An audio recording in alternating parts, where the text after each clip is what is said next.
नमस्कार, प्लेग्राउंड में आपका स्वागत है। मैं हूं आपके साथ विनय चौधरी। प्लेग्राउंड में हमेशा की तरह आज हम आपको रूबरू कराएंगे कि क्या हो रहा है खेल जगत में, देश दुनिया में और प्रदेश में।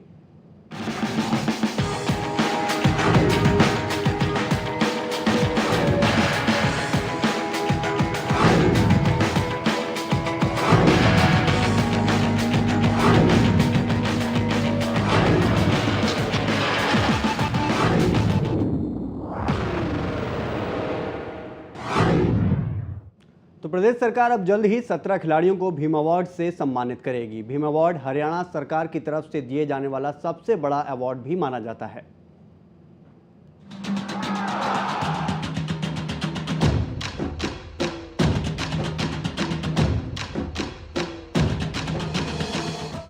प्रदेश सरकार अब जल्द ही 17 खिलाड़ियों को भीम अवार्ड देगी।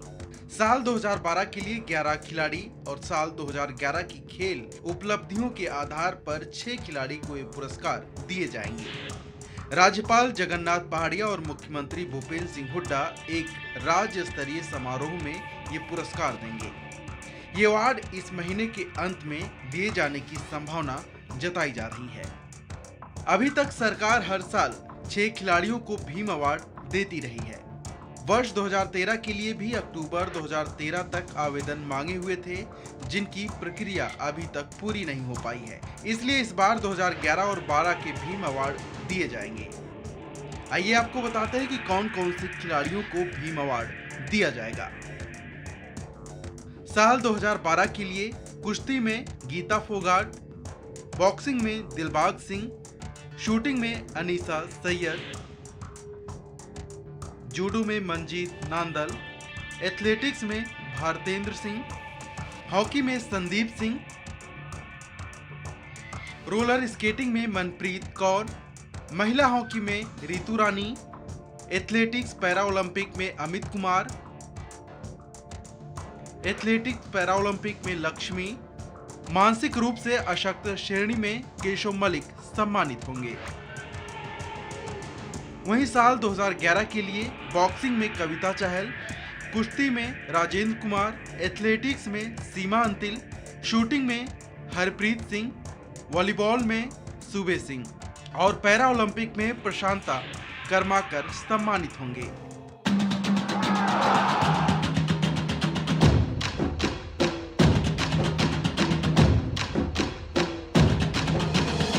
इससे पहले 137 खिलाड़ियों को ये अवार्ड दिया जा चुका है।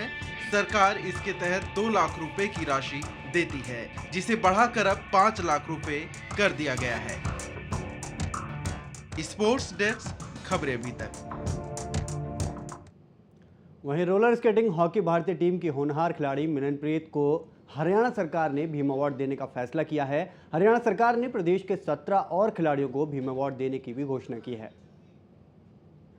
प्रदेश के खिलाड़ी हमेशा ही खेलों में आगे रहे हैं। प्रदेश सरकार खेलों को बढ़ावा देने के लिए हर साल की तरह इस साल भी भीम अवार्ड से खिलाड़ियों को नवाजने जा रही है, जिसमें मिलनप्रीत कौर का नाम भी शामिल है। साल 2006 से अपने खेल की शुरुआत करने वाली रोलर स्केटिंग टीम की सदस्य मिलनप्रीत ने इस खेल में कई बड़ी उपलब्धियां हासिल कर अपनी अलग पहचान बनाई है। मिलन इस अवार्ड के प्रति काफी उत्साहित हैं।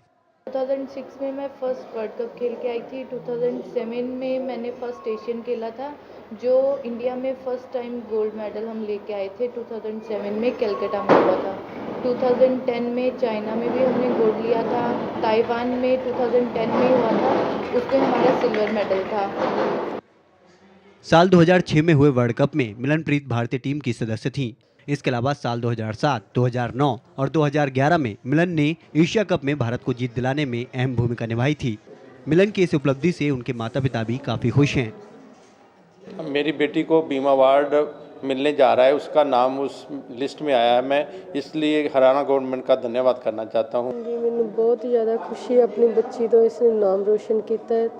ਅਸੀਂ ਬਹੁਤ ਧੰਨਵਾਦੀ ਹਾਂ ਪਿਤਾ ਜੀ ਦੇ, ਜਿਨ੍ਹਾਂ ਨੇ ਸਾਡੀ ਬੱਚੀ ਨੂੰ ਇੱਥੇ ਤੱਕ ਅੱਗੇ ਵਧਾਇਆ। ਸਾਨੂੰ ਤਾਂ ਇਸ ਬਾਰੇ ਕੁਝ ਪਤਾ ਵੀ ਨਹੀਂ ਸੀ।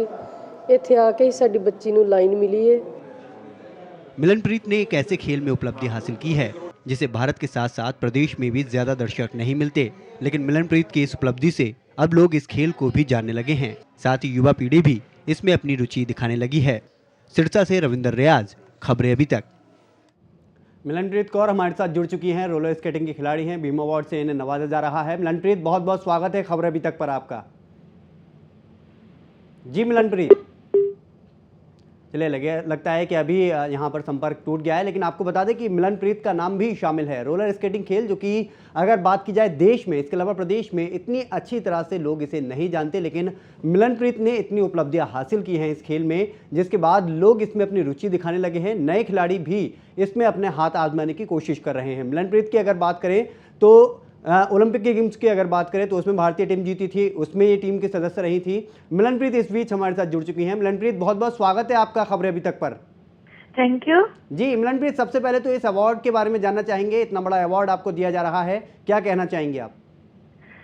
ये भीम अवार्ड मुझे मेरी चैंपियनशिप जो हम गोल्ड मेडल इंडिया के लिए जीत के लेके आए थे उसके लिए मुझे मिल रहा है, और मैं गवर्नमेंट का, मेरी एसोसिएशन का और डेरे सच्चे सौदे का, परमपिता शास्त्री नाम जी महाराज जी का और संत गुरमीत राम रहीम सिंह का तहे दिल से धन्यवाद करना चाहूंगी। उन्हीं की वजह से मुझे ये अवार्ड मिल रहा है। मुख्य तौर पर आपकी तैयारियों के बारे में जानना चाहेंगे। कब से आपका इंटरेस्ट जागा इस खेल में, और उसके बाद किस तरह से आपने तैयारियां की? हाँ जी, मैंने 2001 में सिरसा में शास्त्री नाम जी गर्ल्स स्कूल में एडमिशन लिया था। तभी से उनको वहाँ बच्चे स्केटिंग करते थे और जो पूज्य हजूर पिताजी उनको सिखाते थे, उसी से प्रेरणा पाकर मैंने इस गेम का हिस्सा बनी और इस गेम में आगे बढ़ी। परिवार की अगर बात करें, परिवार की तरफ से, क्योंकि आप महिला खिलाड़ी हैं, इतना ज़्यादा सपोर्ट नहीं मिल पाता है, और अगर मुख्य तौर पर आपके परिजनों की बात करें, किस तरह का सपोर्ट दिया गया आपको? मेरे माता पिता ने हमेशा ही मुझे सपोर्ट किया। हमारे इलाके में इधर लड़कियों को आगे नहीं लेके जाते थे। पहले जिस टाइम में मैं खेल के आती थी, यहाँ मैंने स्कूल ज्वाइन किया बाहर, यहाँ लड़कियों को बहुत पीछे रखते थे, पढ़ाई में भी आगे नहीं और कहीं आने जाने नहीं देते थे। पर मेरे पेरेंट्स ने मेरा पूरा साथ दिया और मुझे हमेशा हेल्प किया मेरी गेम में, मेरी स्टडीज में और मेरी लाइफ में। रोलर स्केटिंग की अगर बात करें मिलनप्रीत, इतने ज्यादा दर्शक नहीं मिलते, इतना लोग नहीं देखते। आपको क्या लगता है इस खेल को बढ़ावा देने के लिए और क्या किया जा सकता है? ये कि हमारा पूरा सपोर्ट करे। हम बाहर खेलने जाते हैं तो उसमें भी हमारी हेल्प करे। हमें कोचेस की जरूरत है, ग्राउंड्स बहुत कम है, और गवर्नमेंट को चाहिए कि इसे अपने अंडर ले, क्योंकि ये पर्सनल गेम मानते हैं इसे और प्राइवेट गेम कहते हैं। पर अगर गवर्नमेंट इसे अपने अंडर लेगी तो बच्चे और भी इस गेम में आएंगे। आगे आपका क्या लक्ष्य है, आप क्या चाहते हैं? आप आगे मैं वर्ल्ड कप में गोल्ड मेडल जीतना चाहती हूँ अपनी कंट्री के लिए। जी, अगर इस पूरे गेम के अलावा बात की जाए तो मुख्य तौर पर आपकी जो सबसे ज़्यादा सपोर्ट है, आप इसका श्रेय किसको देना चाहेंगे जो आपने इतनी उपलब्धियां हासिल की हैं? मैं सारा श्रेय पूज्य हजूर पिता संत गुरमीत राम रहीम सिंह जी को देना चाहती हूँ। उन्होंने ही हमें, वो हमारे प्रोफेशनल कोच नहीं है, पर उनकी कोचिंग की वजह से ही हम ये मेडल लेके आते हैं, और मैं सारा श्रेय उन्हें देना चाहती हूँ। उपलब्धियों के बारे में आपसे जानना चाहेंगे। ओलंपिक टीम की आप सदस्य रहीं, इसके अलावा आपकी जो उपलब्धियां रहीं उनको हासिल किस तरह से आपने किया, कितना संघर्ष किया उनके लिए? संघर्ष तो किसी चीज को पाने के लिए संघर्ष ही मेन लाइफ का मकसद है। तो हमने गोल्ड मेडल पाने के लिए बहुत प्रैक्टिस की है। हमारे जो पिताजी हैं, पापा कोच हम उन्हें कहते हैं, उन्होंने हमारे बहुत साथ दिया है। उन्होंने हमें सुबह 3 से 6 बजे की टाइमिंग रखी हुई थी प्रैक्टिस के लिए। वो प्रैक्टिस करके और शाम की अलग से टाइमिंग, उन्होंने हमें इंटरनेशनल लेवल का ग्राउंड बनवा के दिया था। हमारी अलग से डाइट थी, अलग से हमारे रूम्स, सारा दूसरे बच्चों से सेपरेट था। उस वजह से हमारा माइंड प्रिपेयर हुआ। उन्होंने हमें प्रैक्टिस पे बहुत जोर दिलवाया, इस वजह से हम ये मेडल अचीव कर सके हैं। मिलनप्रीत, जब आप चैंपियनशिप खेल कर आती हैं कोई भी, और उसके बाद में जब घर लौट कर आती हैं, तो उसके बाद में आगे जब कोई चैंपियनशिप आने वाले समय तक नहीं होती, तब आप किस तरह से अपनी प्रैक्टिस को जारी रखती हैं? हम मोस्ट ऑफ सारा साल ही प्रैक्टिस करते हैं। 1 घंटा सुबह, 2 घंटे शाम को, कंटिन्यू प्रैक्टिस से ही हम मेडल अचीव करके लाते हैं। जी, अब पूरी टीम की अगर बात की जाए, टीम में किस तरह से सिलेक्शन होता है, मैं ये थोड़ा जानना चाह रहा था, क्योंकि अब आने वाले समय में आपने बताया आपका लक्ष्य है कि ओलंपिक में आप जाएं और वहां से गोल्ड मेडल जीत कर लाएं। हमारे सिलेक्शन इंडिया लेवल पे ऑल ऑफ इंडिया से बच्चे आते हैं, तो सिलेक्शन कमेटी से गेम की वजह से, पेनल्टी शॉट्स की वजह से हमारी सिलेक्शन होती है।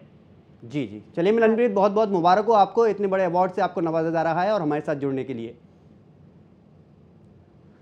तो आपको बता दें कि मिलनप्रीत कौर जो कि roller skating hockey team India की टीम के सदस्य हैं, उन्हें भी भीम अवार्ड से नवाजा जा रहा है। उन्होंने बहुत सी उपलब्धियां इस खेल में हासिल की हैं।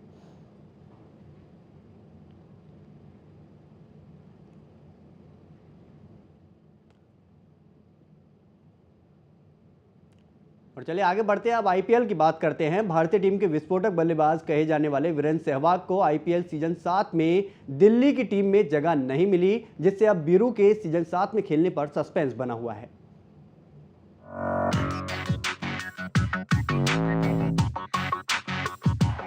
इंडियन क्रिकेट टीम के विस्फोटक बल्लेबाजों में से एक वीरेंद्र सहवाग को दिल्ली डेयरडेविल्स टीम ने अगले सीजन के लिए रिटेन नहीं किया है, जिसके बाद अब सहवाग आईपीएल 7 में किस टीम की तरफ से खेलेंगे ये ऑक्शन के बाद ही पता चलेगा। दिल्ली टीम के लिए आईपीएल के पिछले 2 सीजन अच्छे नहीं रहे थे, जिससे टीम मैनेजमेंट बड़े बदलाव चाहता था। हालांकि टीम ने ऑस्ट्रेलिया के धुरंधर ओपनर डेविड वार्नर और इंग्लैंड के केविन पीटरसन को रिटेन कर लिया है। अब 12 फरवरी को बोली लगाई जाएगी। सहवाग को खराब फॉर्म के कारण ही टीम इंडिया से बाहर किया गया था। वो रणजी में भी बेहतर प्रदर्शन नहीं कर पा रहे। ऑस्ट्रेलिया के खिलाफ घरेलू टेस्ट सीरीज से बाहर किए गए नजफगढ़ के नवाब का करियर ग्राफ लगातार नीचे जा रहा है। उन्हें बीसीसीआई की कॉन्ट्रैक्ट लिस्ट से भी बाहर कर दिया गया है। गौरतलब है कि वीरेंद्र सहवाग ने अब तक आईपीएल के 6 सत्रों के 79 मैचों में 5 बार नाबाद रहते हुए 2174 रन बनाए हैं, जिसमें उन्होंने 15 अर्धशतक और 1 शतक लगाया है। सहवाग ने आईपीएल में 85 छक्के लगाए हैं। वहीं आलोचकों का ये कहना है कि सहवाग का क्रिकेट करियर अब लगभग खत्म हो चुका है, लेकिन वो T20 में बेहतर साबित हो सकते हैं।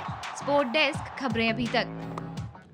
जी हाँ, तो वीरेंद्र सहवाग की अगर बात करें, काफ़ी लंबे समय से टीम से भी वो दूर हैं और अब अगर बात किया जाए तो आईपीएल में भी उनके ऊपर तलवार लटक रही है। चलिए आपको बताते हैं कि कौन कौन सी टीमों ने इस बार खिलाड़ियों को रिटेन किया है और किस टीम ने एक भी खिलाड़ी को रिटेन नहीं किया है, और साथ ही आपको ये भी बताते हैं कि किस खिलाड़ी को राइट टू मैच कार्ड के जरिए टीम में जोड़ने के चर्चे चल रहे हैं।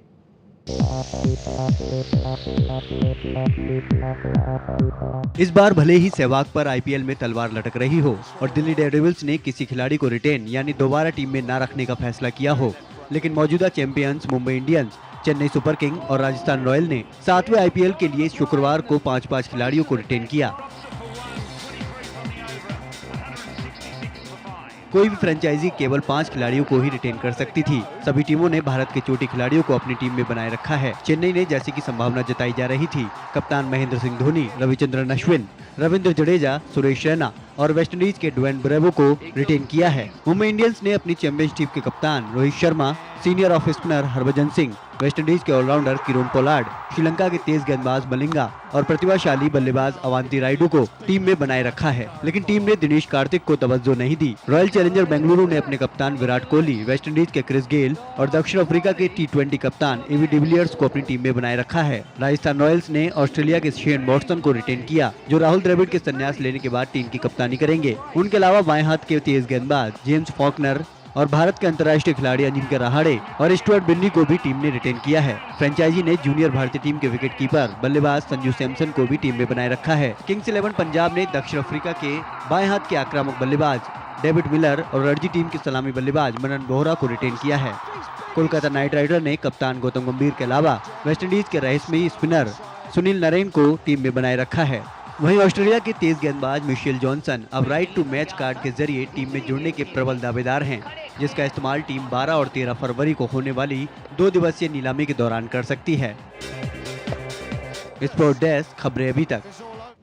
यहाँ तो जल्दी ही ये नीलामी होगी और आपको बता दें कि दिल्ली डेयरडेविल्स को छोड़कर और टीमों की बात करें तो सभी खिलाड़ियों ने अपने खिलाड़ियों को रिटेन में रखा हुआ है। फिलहाल यहाँ एक छोटे से ब्रेक ले रहे हैं, जल्द लौटते हैं।